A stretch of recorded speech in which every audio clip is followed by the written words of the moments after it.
Hey, what's going on everyone? Welcome to another video of Lunch and Learn. I'm Jamie Michael Joseph, Successful Business Marketing, and today being Friday, we are going to look at Funalytics. So analytics which are fun.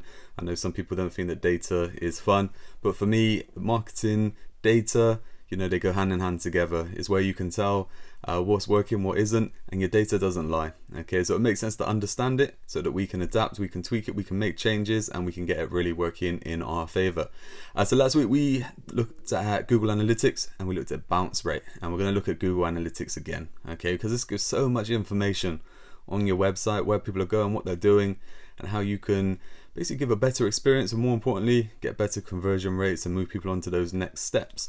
So today we are going to look at the behavior flow.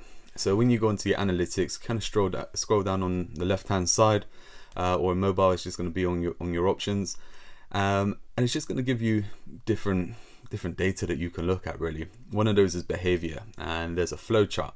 What it does really is it will take you through where people have been on your website. So you imagine that most people will go to your homepage, so they land on your homepage.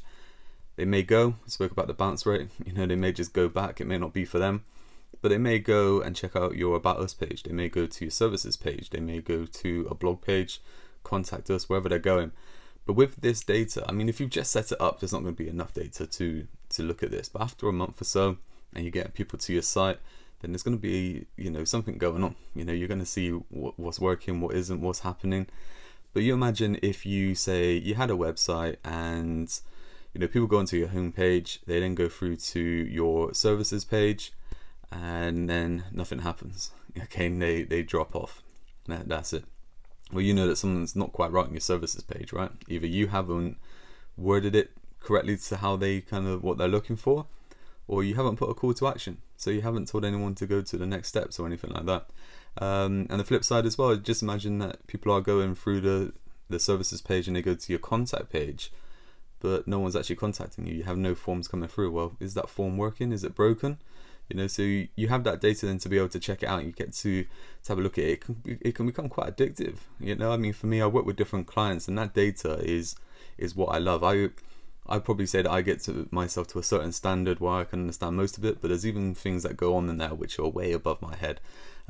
We spoke in one video about conversion and tagging. So you can actually tag different areas of your website from Google Analytics with little tag codes that you can put into your website to know that if someone goes to a certain point, that counts as a conversion, they've moved on to this step. And you can really go into that data and really examine it and make it work for you and however you want it to work.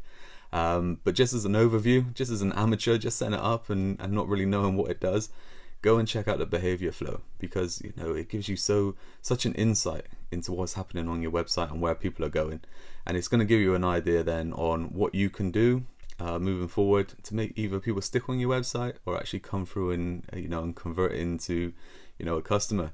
And this is the same, you know, you can, you know, you could drill right down. So imagine you have a particular blog post. I'm trying to think of an example, my mind's gone blank, but just say you've got a blog post on a particular subject, and you know that you've got a link in there that goes through to a certain services page. Well, you can see how many people are clicking that services page, you know, clicking through to go to it. You just imagine 1 in 3, 1 in 4, 1 in 5 readers are, you know, clicking that link. Well, actually, you know, you've got potential, you know, 1 out of 5 people you potentially could convert just from having that link in the blog post and knowing that people are clicking it. Where, you know, if you say you try that, you could then switch the link, you know, further down the line on a page, you know, and then see what that one does. You know, you can even put both links on the same page. If someone doesn't click the top one, but they're clicking the bottom one, great. If people are clicking the top one, not the bottom one, then you know people are moving through at that point. So you know, either way, you're still winning. But you will know then moving forward that okay, well, more people click this link because of X, Y, and Z. So you can put that into your different blog posts or your different pages and really play it that way. So look, I hope that helps with looking at your data and helping you to realize that data doesn't have to be boring, and in fact it can really work for you. So check out Google Analytics. The more you can kind of figure out what's going on with your website and your marketing, the better chance you have of making it really work for you. So I hope that helps, and I will catch you next week when we get back to Monday and we look at the meanings.